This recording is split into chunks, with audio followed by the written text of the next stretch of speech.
Hi everyone! Today we're going to be talking about how we recognize and fight our own biases in the college process. And I would argue that now is a super important time for us to be doing this. So one of the first places I want to start is with rankings, which are only as effective as their methodology. And I would argue, as many have, that some of the areas I'm circling here tend to only favor the wealthiest universities and the oldest universities. Now, that doesn't necessarily make rankings a bad thing, but it's important for us to note that they can easily be manipulated. So, for starters, the average graduation rate may have more to do with the income level of the students coming in than credit given to the university. Another super easy one to manipulate rankings-wise is alumni giving rate. If I'm a university and I implement a $1 fee as part of my graduation requirement that I then call a donation, boom, I've got a 100% alumni giving rate. Another one that I really want to pick on is the peer review for rankings. Many of them come from university presidents, such as US News and World Report, my least favorite. These are very easy to manipulate because if I'm a university president, I'm naturally going to rank my own university the highest, followed by that of my colleagues that I've known for years. I'm probably not going to get on an airplane and get to know a brand new institution that I'm not as familiar with intimately. Another super easy one that you all hear touted quite often is average class size. Our average class size is 20. Now, that is objectively true, but if I'm a university and I'm savvy, I'm probably going to completely inflate the numbers in my lecture halls to then accommodate the average size of my class being 20. So I might make a lecture of 500 students just to keep the rest of the classes small. Of course, test scores, averages do have a lot to do with the income of the applicant pool, and the list goes on and on and on. Acceptance rate is also one I want you to pay extra attention to.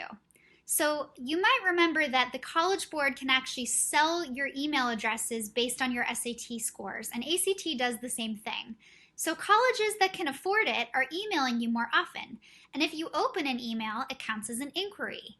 Now, there's no telling what counts as an application as far as data goes. Some colleges count applications as long as you just put your name in their info section. So if I have a lot of money, I can automatically have a lower acceptance rate than another university. Now, that's problematic.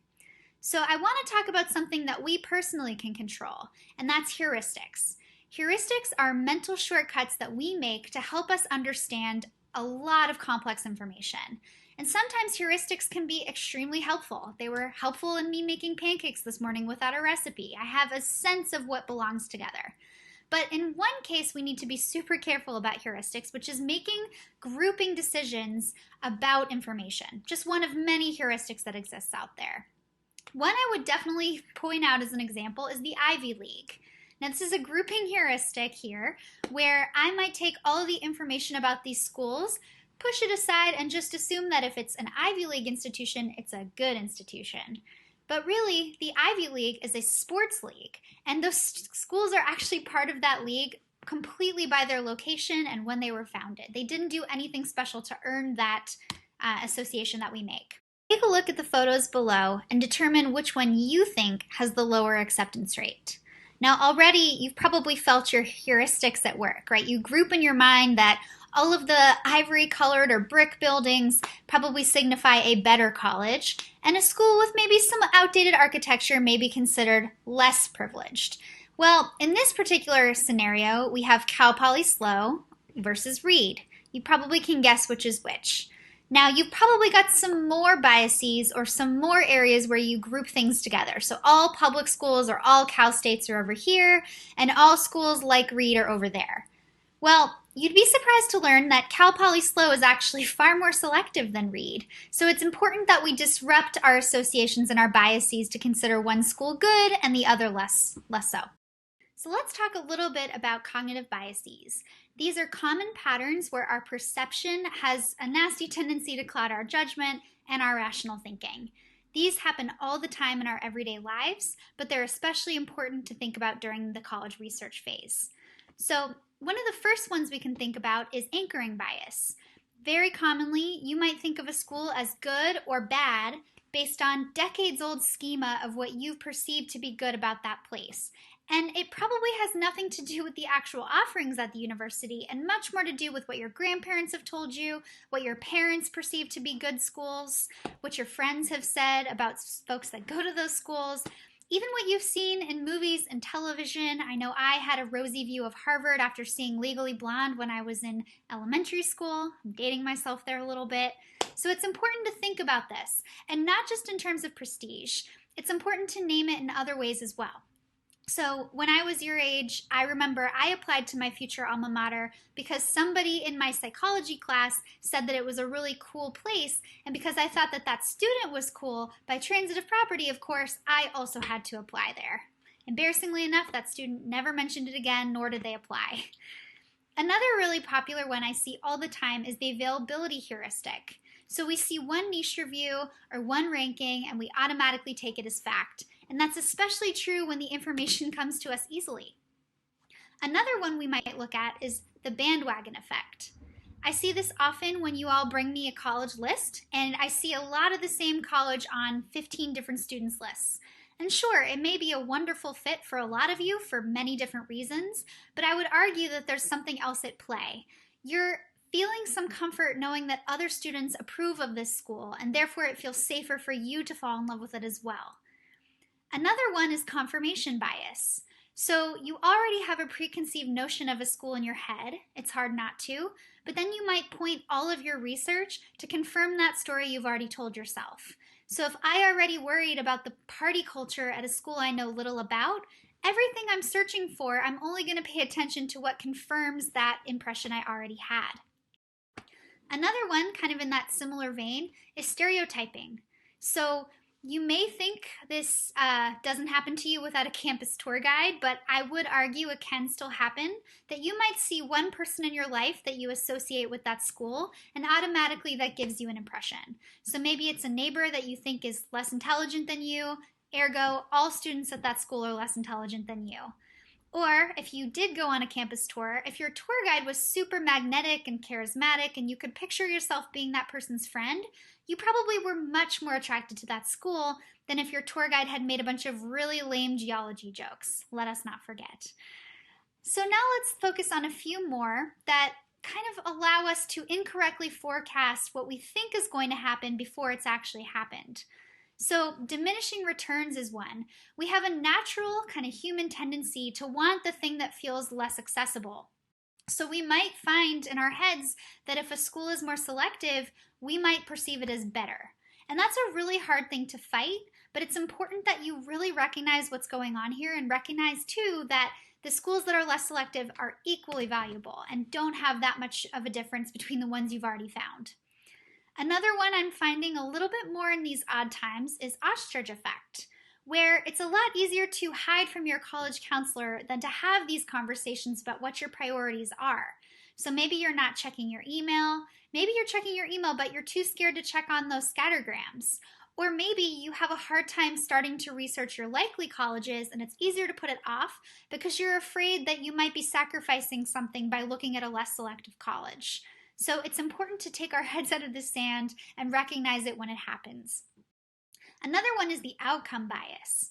So as an example, you might know somebody in our community who was admitted to one of the most selective schools in the country, and you think, well, that classmate and I aren't that different, so ergo, I have a wonderful chance of admission at that school. Now this is problematic because that doesn't necessarily change the odds of admission, and also you may not know this, but your friend may have a grandparent on the board at that university, so their process is going to look a whole lot different than yours. It's natural for us to think of ourselves as the exception to the rule, right? If we think about exceptionalism, it's really easy for us to assume that if 15% of the students are admitted, then I must be one in that 15%. It's human nature. But if there's a 15% chance of rain outside, I don't know about you, but I don't tend to bring an umbrella.